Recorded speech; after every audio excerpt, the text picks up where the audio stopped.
Heartwarming na performance ang hatid ng Star Dreamers sa mga bata sa Philippine Heart Center. Kaninong team kaya ang mapapa-finger heart sa saya at kaninong team naman ang masasawi? Tutukan yan bukas sa PBB 8. Hindi ka sandara, parang may pagka-shih tzu. Ang dating mo ngayon. Hindi pa tapos ang araw ng mga puso. Kailan ka last nag-I love you? Clingy po ako eh. Lagi ako nagsabi ng love you. Hindi tayo pwedeng special na sa buhay. May special? Isa sa ating 5 players natin ang subukan i-conquer lahat ng mga challenge ni Tito Boy. Let's do the fast talk. Kalbo o may buhok? Kalbo. Ako yun!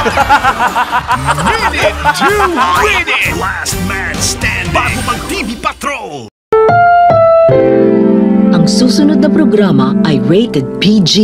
Ito ay nangangailangan ng patnubay at gabay ng magulang para sa mga batang manonood. ABS-CBN Regional.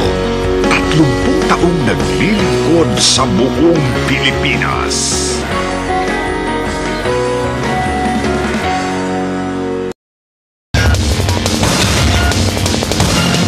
Sa ulo ng mga nagbabagang balita.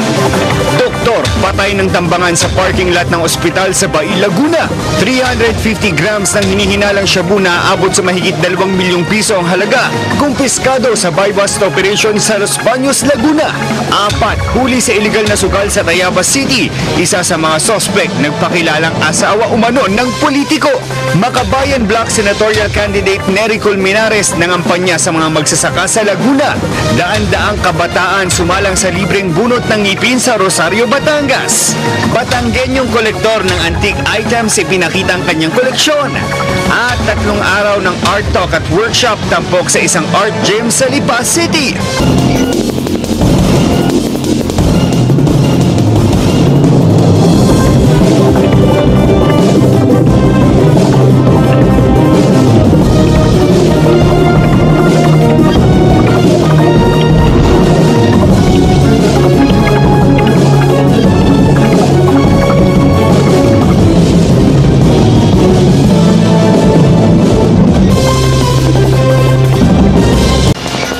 Live mula sa ABS-CBN News Center, Batangas. Ito ang TV Patrol Southern Tagalog.